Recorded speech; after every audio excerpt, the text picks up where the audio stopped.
Boa noite a todos. Rosana, me ouve bem? Sim, escuto bem. Então, estamos aqui para promover essa live sobre as previsões, prognósticos meteorológicos na fronteira oeste do Rio Grande do Sul, né?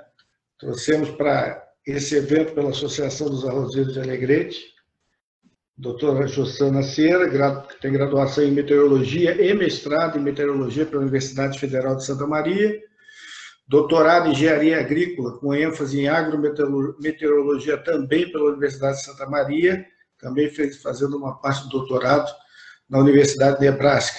Ela é consultora do Instituto Rio Grandense do Arroz desde 2016 e vamos ver as novidades que ela nos traz para esse período agora de outono e inverno. Como vai, Rosana? Boa noite, Fernando, tudo bem? Tudo tranquilo.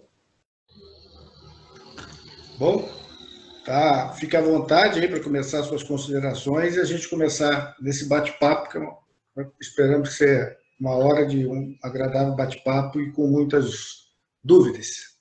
Certo. Bom, então hoje a gente vai comentar um pouco, né, sobre o que aconteceu durante a safra 2020-21. Né, a gente teve uma laninha de intensidade moderada, então nós tivemos reflexos na precipitação, na diminuição da precipitação desde da primavera, né? Então ela foi mais pronunciada durante a primavera, diferentemente da safra anterior, a safra 19 e 20, em que a estiagem ela ocorreu de forma mais intensa no período do verão. Então, e naquela ocasião nós tivemos um período de neutralidade climática. Então, são duas situações parecidas, mas diferentes, né, com períodos de estiagem mais intensa em momentos diferentes e acabaram causando impactos também diferentes na safra, né.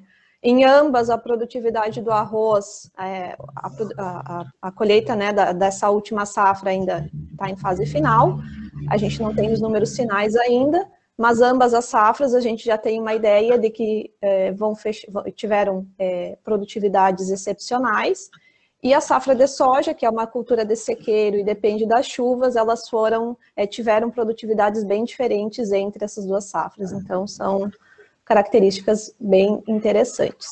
Eu vou compartilhar a tela aqui, eu preparei alguns slides para mostrar. Está aparecendo aí, Fernando? Eu já estou vendo aqui os slides. Tá. Então eu vou comentar um pouco, né, além de algumas características que a gente observou nessa última safra, vou comentar também sobre a previsão climática para o outono, né, agora o trimestre de maio, junho e julho, e também o que a gente pode ter de tendência para a safra 21-22, né, que a gente sabe que o produtor já começa a se preparar para a próxima safra agora. Bom, então como que foi a safra 2021 em termos meteorológicos? Então, como eu comentei, o resfriamento lá no Oceano Pacífico Equatorial, que caracteriza a laninha, ele iniciou em meados do mês de maio, junho de 2020, então a gente teve os impactos da laninha bastante característicos durante a primavera. Então, principalmente de outubro a dezembro, a gente teve precipitações abaixo do normal em praticamente toda a metade sul do estado, o que inclui a região da fronteira oeste. Então, ali nos mapas, né, as regiões em laranja, aqui ficou sem a escala, mas as áreas em laranja, amarelo e laranja são anomalias negativas, ou seja, chuva abaixo da média, e as áreas em azul, chuva acima da média. Então, o mês de janeiro, aqui aparece quase todo o mapa azul, né, foi o mês em que a gente teve aquele período de chuvas bastante intensas e persistentes, ali mais ou menos entre o dia 20 e o dia 30 do mês, né, mais para o final do mês, e acabou fazendo com que a média ficasse acima do normal. Depois, em fevereiro, essa região de chuvas acima do normal se restringiu à parte da campanha e à zona sul. né, com o restante do estado aí com chuvas abaixo do normal, assim como março. No mapa, no gráfico, desculpe, abaixo, aqui a gente tem a precipitação ocorrida em Alegrete, especificamente, mas ele representa a fronteira oeste como um todo. Claro que a gente tem diferenças, né, na precipitação, principalmente nos meses de verão, mas de modo geral, ele se aplica às demais regiões. Então, ali eu coloquei as linhas pontilhadas para separar cada mês, né, para a gente observar melhor. Então, ali no final de setembro, a gente teve um período mais seco, né, que propiciou semeadura do arroz.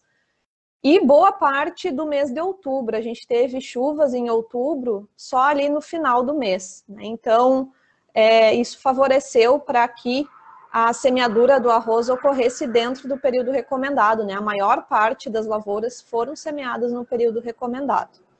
Depois, em novembro, de novo, né, ele corrobora com os mapas acima, a gente teve um período, boa parte do mês, de novo, com praticamente sem chuvas, e um período de chuvas mais frequentes ali entre o final de novembro e início de dezembro.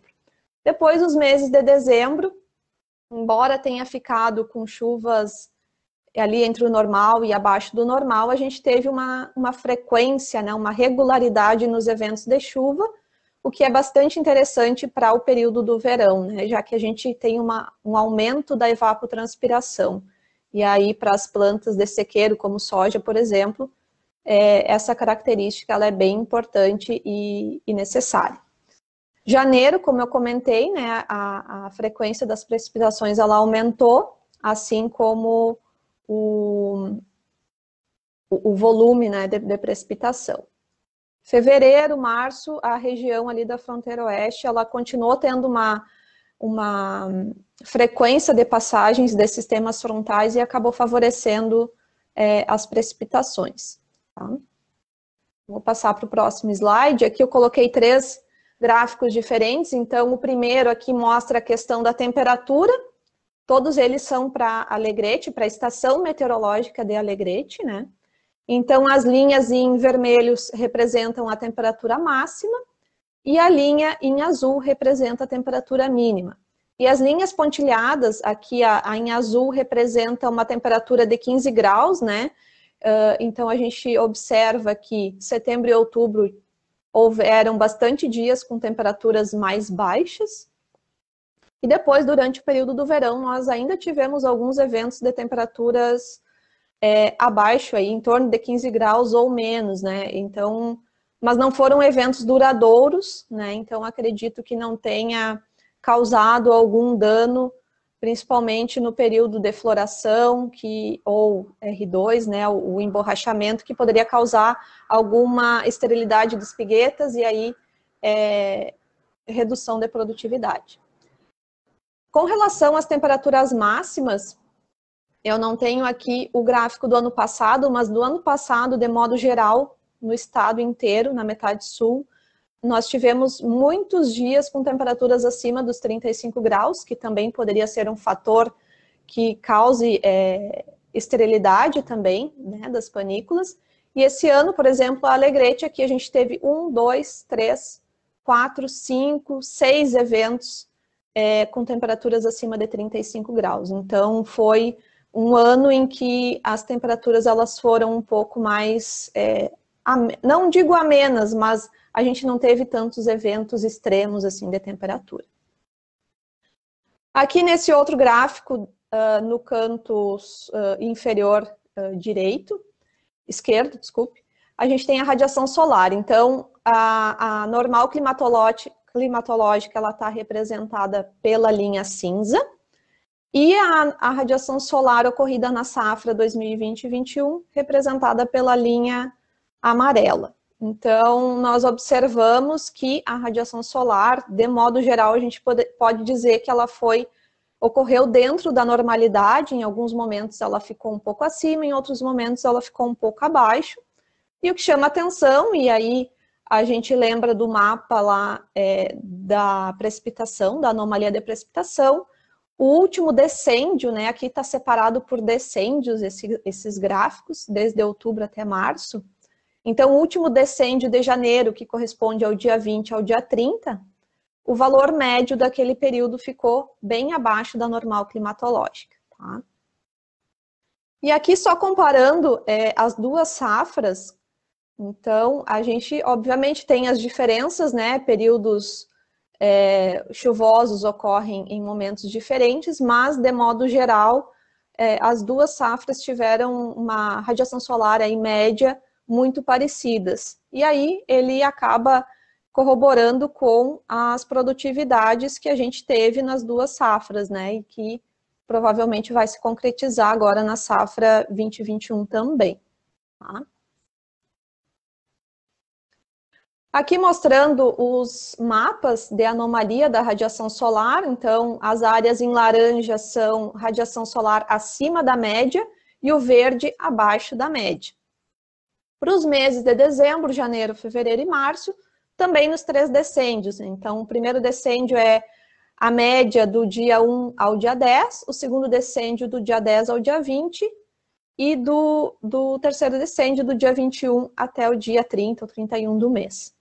Então, aqui a gente observa que o último decêndio, né, de janeiro, todo o estado ficou com radiação solar abaixo da média. Aqui tem umas áreas em branco, mas essas que estão recortadas, aí meio bruscas, é porque a estação meteorológica teve falha nos dados, e aí o programa que faz o mapa, ele não conseguiu fazer a interpolação.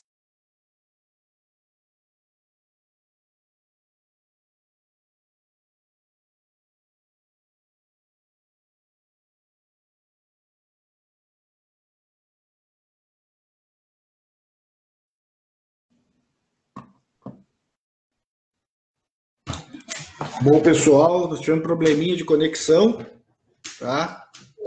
A doutora Jossana caiu, não percebeu, nós não conseguimos contato. Eu não percebi, segui falando aqui. Mas agora podemos voltar. Nós estávamos no quarto slide, com os mapinhas das temperaturas. Tá. Deixa eu só compartilhar.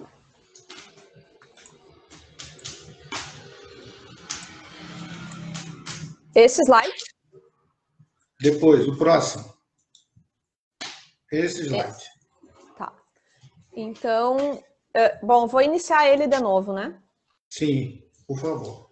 Tá. Bom, então esse aqui é o mapa da radiação solar descendial. Então, a gente tem para os meses de dezembro, janeiro, fevereiro e março, para os 3 decêndios, né? Primeiro, segundo, terceiro decêndio. Então, através desses mapas, a gente observa que a radiação solar ela ficou abaixo do normal nesse último decêndio de janeiro, que corresponde aos dias 20 a 31 de janeiro, né?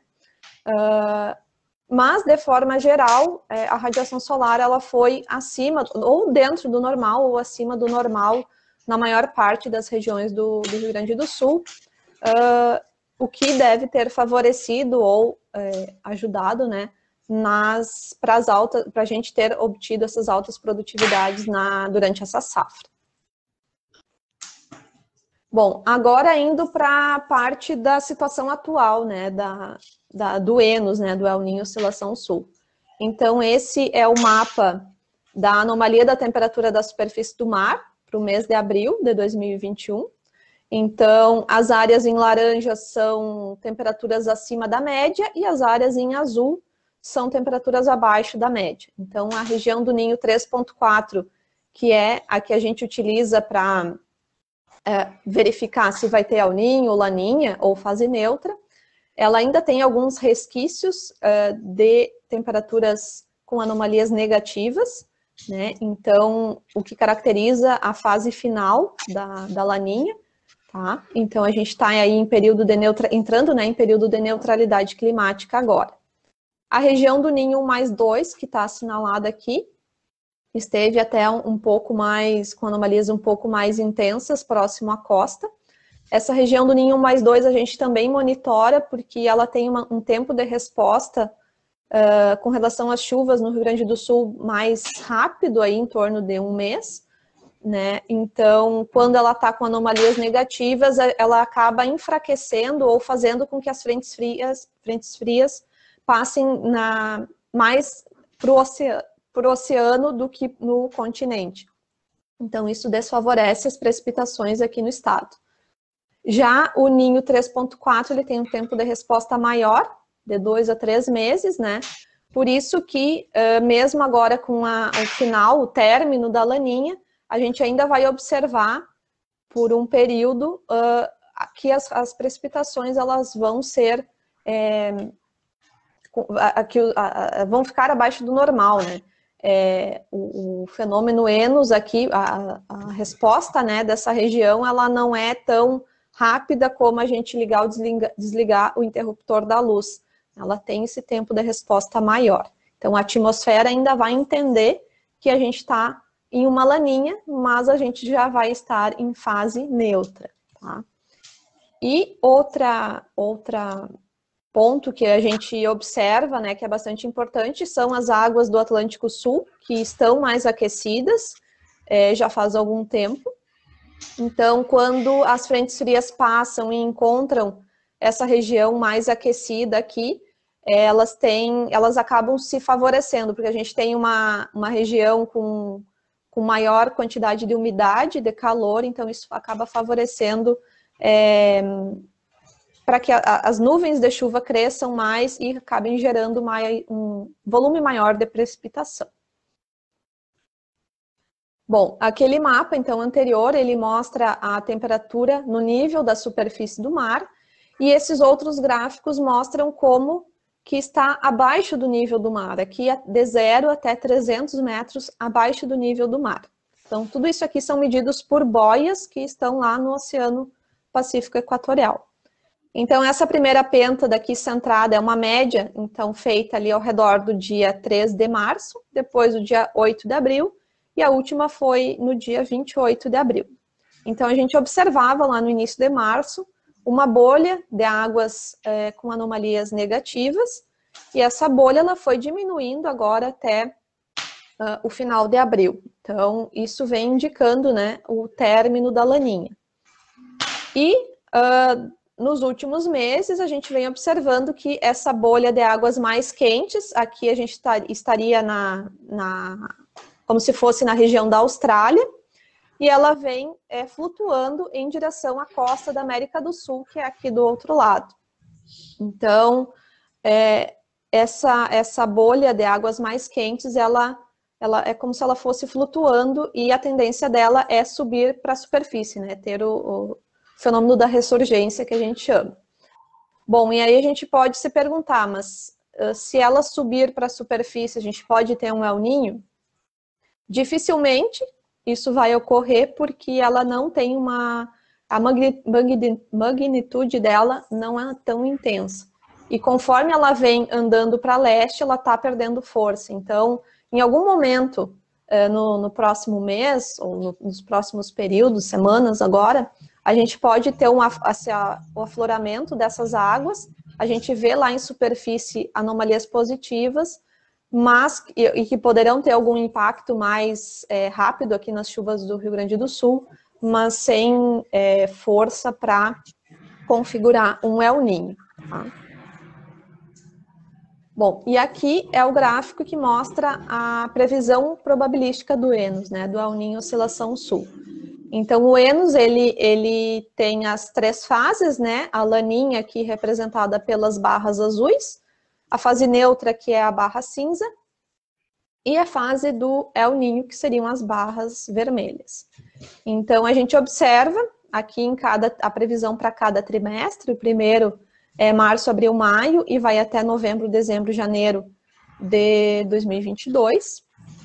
Então, a gente observa que para o período do outono e inverno, as probabilidades maiores indicam que a gente vai continuar nesse período de neutralidade climática. Para a primavera e verão de 2021, ainda tem essa indecisão se a gente vai continuar na fase neutra ou teremos uma nova laninha para a próxima safra. Mas aí eu coloquei aqui essa pergunta em azul, né? Qual é a confiabilidade das previsões geradas no período do outono? porque a própria NOAA, que é a agência americana, ela coloca que as previsões geradas nesse período do outono, elas têm um menor índice de confiabilidade. As previsões, elas não são tão confiáveis como as geradas durante as outras estações do ano. Então, por isso que a gente faz essa ressalva. Por enquanto, a gente está nessa indecisão, né? Se vai ser fase neutra ou se vai ser uma nova laninha. O El Niño, ele é praticamente descartado, né, no momento. Então, a partir da previsão que vai sair no início do mês de junho, né, no próximo mês, é que a gente vai ter uma confiabilidade maior nessas previsões, né, para a próxima safra.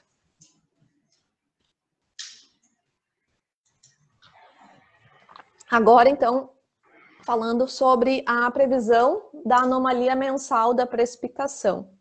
Então, aqui eu coloquei a fonte de 2 modelos. O primeiro é o CFS-V2, que é americano, né, lá da NOAA.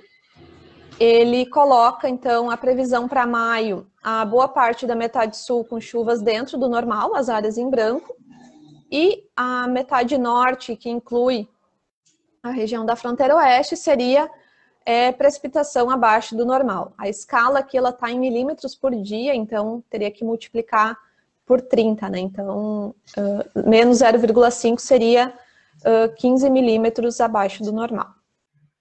Aí o mês de junho e julho, ele coloca uma anomalia de precipitação negativa um pouco mais intensa, e depois no mês de agosto, seria anomalias, chuvas dentro do normal. Mas agosto já está bastante distante, então a gente tem que ter um certo cuidado com essa previsão. E aqui embaixo, a fonte do Instituto Nacional de Meteorologia. Então, para maio, eles colocam precipitações abaixo do normal, entre menos 10 e menos 50 milímetros. Junho seria uma situação de chuvas mais dentro da normalidade. E para o mês de julho, a maior parte do estado também com chuvas abaixo do normal. E aqui toda a faixa que faz fronteira com o Uruguai, inclui aí boa parte da fronteira oeste, com chuvas mais dentro do normal, né? E aqui eu coloquei esse último slide, que é da AgroSomar, né, que o IRGA tem essa parceria. Peguei 3 municípios da fronteira oeste, né, mas vocês observem que todos eles são praticamente iguais à previsão aqui da precipitação. Então, cada barra aí é a precipitação para um dia, tá? Então, eu coloquei desde a data de hoje até o dia 31 de julho, né, 3 meses. Então, ele coloca 2 eventos de chuva agora para esse mês de maio. Por enquanto, amanhã pode ser que mude totalmente essa previsão. Essas previsões muito estendidas a gente tem que ter cuidado, porque muda bastante. Junho, ele coloca até uma frequência um pouco maior de precipitação, e julho diminui de novo essa frequência. E aqui as barras, as maiores, que tenha no máximo de 20 milímetros. Então, por mais que junho tenha essa frequência aí de 3 eventos de precipitação, os volumes são baixos, né? E não, se ocorrer isso daí, não alcançaria a média climatológica. Então, é uma situação que a gente vai comentar depois, né, Fernando, que se não chover agora no período do outono e do inverno, isso vai ser um problema para os reservatórios de água para a próxima safra de arroz, né? Assim como a gente tinha aquela expectativa o ano passado, não choveu bem durante o inverno. Se eu não me engano, choveu forte no mês de maio do ano passado, depois as chuvas foram mais tímidas, e a gente tinha expectativa de chuvas melhores durante a primavera, e que acabou não se concretizando, né? Então, isso acaba gerando um pouco mais de apreensão de novo. Bom, eram esses os slides que eu tinha para falar. Deixa eu só parar o compartilhamento aqui. Foi. Rosana, você sabe que a Associação de Arrozeiros de Alegrete tem um programa de auxílio mútuo para perda de granizo, funcionando desde 2008. Os produtores se reúnem, né, e convocam a nossa associação para fazer a administração do programa. Esse programa se faz um fundo, né, e depois, conforme tem as incidências de granizo, nós fazemos um rateio e apoiamos aí o produtor. Ele é feito todo dentro administrado pela associação, com os engenheiros agrônomos e técnicos que se escalam, como eles dizem, se voluntariam para o programa.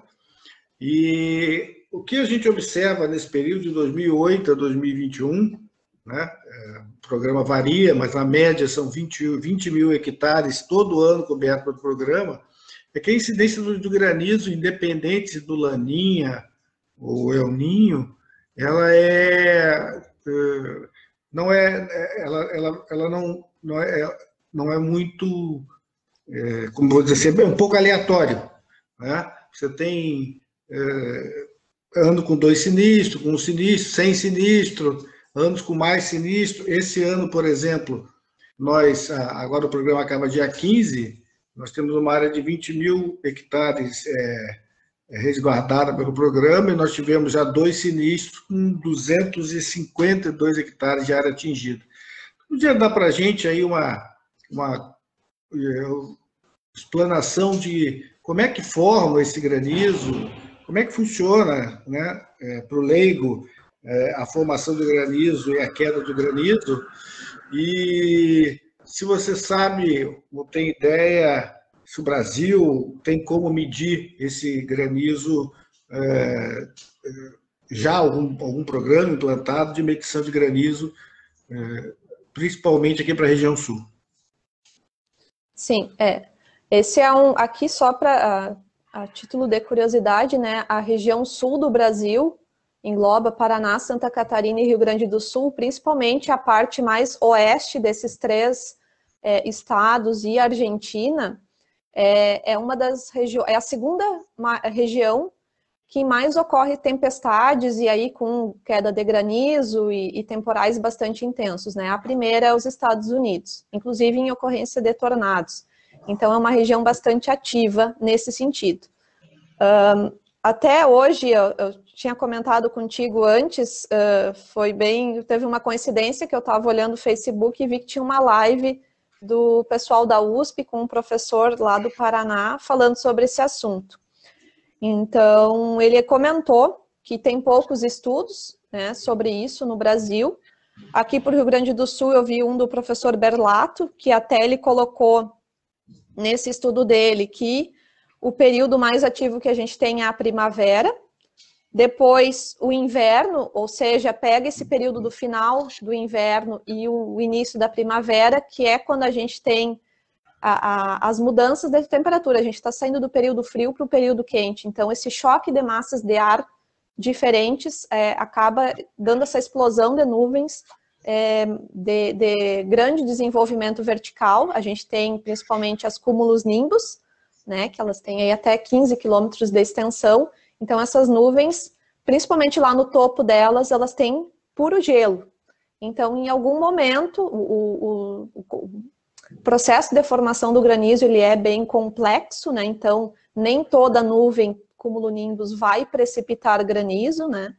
Então, depende de vários processos lá, físicos, mas, enfim, em algumas delas, esse granizo acaba precipitando. E aí, às vezes, a gente tem granizo do tamanho de uma laranja, tamanho de um ovo, tamanho de uma bola de ping-pong, ou os bem pequenininhos. Isso depende da temperatura da nuvem, né? Conforme ele vai descendo também, esse granizo vai derretendo e vai diminuindo de tamanho. Então, são várias coisas aí que aí eu vou relembrar lá a disciplina de microfísica de nuvens. Mas, enfim, então esses 2 são os períodos mais ativos, depois vem o verão, que é, acho que o grande problema no caso da lavoura de arroz, e depois o outono. E, às vezes, a gente comenta assim, mas choveu na minha lavoura e na do vizinho ali não choveu nada. Ou sempre cai granizo na minha lavoura e na do vizinho não cai nada. Então, esses estudos mostraram também que a queda de granizo está relacionada a maior altitude, então, regiões, de repente, mais elevadas, gera alguma coisa na nuvem e que acaba direcionando essa queda ou essa precipitação de granizo em algum local específico, e maior continentalidade também. Então, o que é maior continentalidade? A maior probabilidade, a região de maior continentalidade que a gente tem no Rio Grande do Sul é a fronteira oeste, porque é a região mais distante do oceano. Então, essas regiões vão ter uma maior propensão para queda de granizo, tá? E assim, os processos, né, lá dentro da nuvem, também quando a gente tem chuva com as gotas maiores ou gotas menores, assim como granizo maior e granizo menor. Alguém tá me ligando. E daí tem os processos de colisão e coalescência, que essas gotas elas vão se chocando por causa das massas de ar que ascendentes e descendentes, e aí forma gotas maiores ou menores, assim como o granizo. Não sei se eu respondi, se ficou alguma coisa de fora, mas é bem complexo. E assim, é difícil da gente prever com antecedência, porque a gente não sabe exatamente aonde essa determinada nuvem vai se formar e aonde ela vai precipitar granizo, né? Eu não sei, a Flávia está dizendo que caiu. Não, eu estou vendo bem. Estou te vendo bem aqui, estamos online. Tá. Agora pode ter sido ela lá. Pode online. ser. Ou chegou a mensagem tá agora. Caiu, mas voltou. Assim, então eu acho que fica para os produtores aqui da região e para outras associações a importância dos produtores se juntarem para fazer um fundo de apoio para justamente prever o granizo. A gente sabe que a cooperativa aqui de Alegrete também tem um fundo, que o IRGA também tem um fundo, existem várias seguradoras que fazem, mas eu acho que é de suma importância porque a gente entende que não há previsibilidade, independente de a previsão para o verão, principalmente se for de pouca chuva ou de muita chuva, a gente sabe que pode ocorrer, porque não tem como se prever isso. Em resumo, é isso? Exatamente.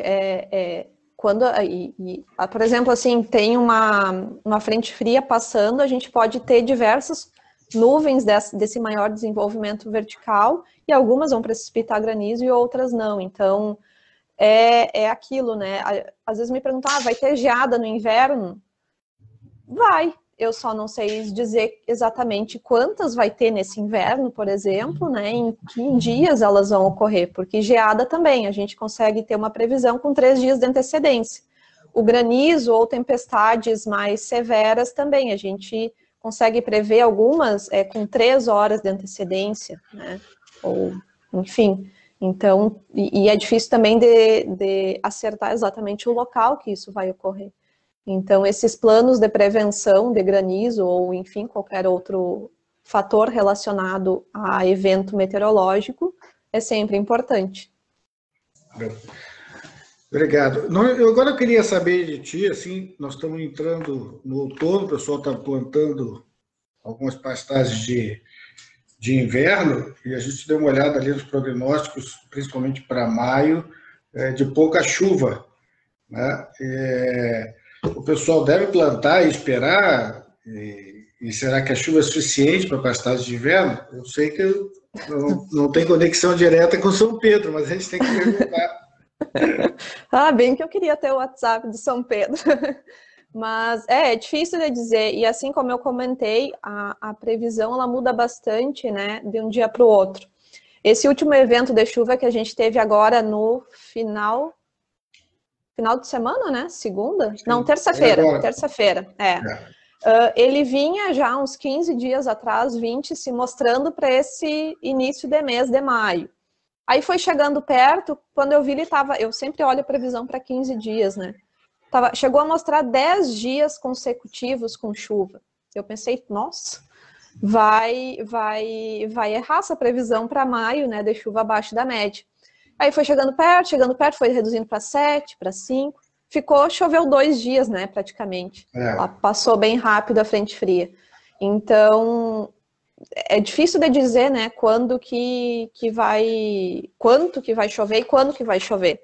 Por exemplo, agora, na previsão que eu olhei hoje, a gente tem essa chuva agora entre o dia 10 e o dia 12, provavelmente vai ser algo muito parecido com o que a gente teve nessa última, né, em alguns locais choveu 50 milímetros, outros choveu 20, choveu 10, e depois está aparecendo chuva só lá no dia 22 de maio.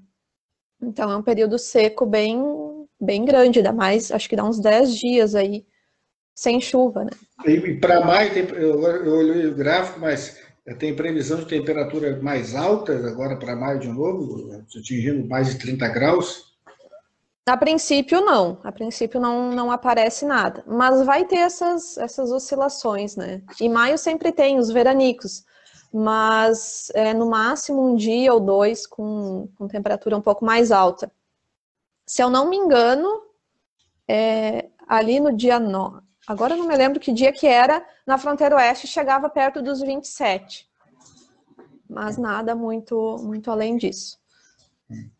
Bom, outra coisa que a gente tem que perguntar é o problema dos reservatórios, chegou a citar, né? E como é que o pessoal tem que se preparar, né, para esse período, ou seja, o que eles têm que observar, porque a gente sabe também que os reservatórios em outubro, novembro e dezembro, eles completam, vários anos eles completam até em dezembro, a chuva em dezembro é larga, chove 2, 3 dias, 50, 60 milímetros e completa os reservatórios. Mas a previsão parece que vai ser igual que o ano que passou, né? Vamos ficar tenteando ali, esperando até o horário, até o mês ou o dia que se consiga encher, porque esse ano também vários reservatórios conseguiram se encher. Não foi a maioria, mas muitos conseguiram. É mais ou menos isso? É, mais ou menos por aí, a mesma situação do ano passado. E também a gente tem as chuvas localizadas, né? Às vezes chove mais numa região, chove menos na outra, aí uma é mais favorecida que outra, né? E esse ano a gente teve o janeiro também, né? Os reservatórios estavam, né, esvaziando, e daí janeiro deu aquele fôlego a mais, né? Com chuvas em alguns locais foram bem expressivas, assim. Mas a gente vai seguir nessa mesma condição aí, então o produtor tem que ficar bem atento com os reservatórios, né? Se puder usar o mínimo de água, né? Se chegar lá por outubro, né, e não chover nada, e tenteando mesmo, porque a situação é difícil. Nesse modelo do CFS da NOAA ali, deixa eu ver onde é que eu anotei, que até setembro ele não mostra chuvas acima da média, o modelo não mostra. De maio a setembro é entre normal e abaixo, então isso preocupa um pouco, né? É bem preocupante. E tem outra coisa assim, né? Depende também se vai ser a Laninha e se vai ser o El Ninho. Numa reunião que eu tive esses tempos do Conselho de Agrometeorologia, um professor da UFPEL, dessa parte de clima, da meteorologia, ele disse que fez um estudo das 3 fases do Enos, né? E ele observou que em anos de Laninha, ou a maior parte dos anos de Laninha, a redução nas chuvas ela é mais pronunciada na primavera, e durante o verão ocorrem essas chuvas. Tem períodos curtos, né, sem chuvas, mas ela tem alguns eventos de precipitação mais elevados que acabam ocorrendo, né, assim como ocorreu nessa safra. E os anos neutros, a maior probabilidade é de que o período mais seco ocorra durante o verão, assim como aconteceu na safra, né, anterior, né, da 19 e 20. Sim. Então, são coisas que a gente também tem que observar, né, e tem que ir tentando, né, é bem difícil, né, essa parte da previsão, porque o Rio Grande do Sul, aqui, a região sul do Brasil, em termos de previsão climática, ele tem um índice de média previsibilidade, então é difícil de dizer com 100% de certeza, né, lá para frente o que vai acontecer. Então tem que ter cautela nesse momento. Tá bem. A nossa presidente, que está prestigiando a live, ela pergunta se a gente pode fazer uma parceria para a gente fazer essas lives bimestrais orientar, até porque a gente percebe que é muito difícil, né? Às vezes o pessoal reclama, a previsão do tempo é o que falha, mas realmente é muito difícil se fazer previsão do tempo, né? Se lá nos Estados Unidos, com toda a tecnologia, eu me lembro que uns 2 ou 3 anos atrás, havia uma previsão de chover, de nevar 5, 10 centímetros e nevou 1 metro lá, né? Então a gente fica com essa dificuldade. E ela quer saber se pediu aqui, perguntou para perguntar ao vivo, se a gente pode manter essa parceria e ir passando essas informações para o pessoal aqui, porque acho que é importante tanto para o público arrozeiro, quanto o público da soja e para o público da pecuária também que está assistindo a live. Não, com certeza, dá para fazer sim, agora de forma online também é bem mais tranquilo, né? De fazer, dá para fazer sim, com certeza. Bom, eu esperava aqui algumas perguntas a mais, eu acho que nós não temos perguntas, também estamos chegando a 1 hora. Queria agradecer muito, Josana, a tua participação. A gente combina aí para daqui a mais uns 40, 50 dias fazer uma revisão do que você nos mostrou.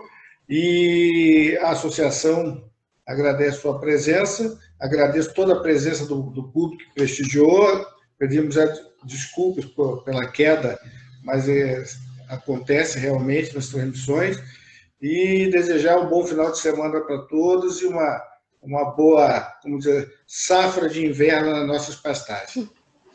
Isso aí. Bom, eu agradeço também o convite de vocês, né, Fernando, da Associação dos Arrozeiros aí de Alegrete. Então, fico à disposição para a gente marcar essa próxima live, né, essa próxima reunião. E desejo também uma boa safra de inverno para o pessoal. Tá bem, muito obrigado. Obrigado mais uma vez pela paciência e pela disponibilidade. Um grande abraço. Um abraço e uma boa noite a todos.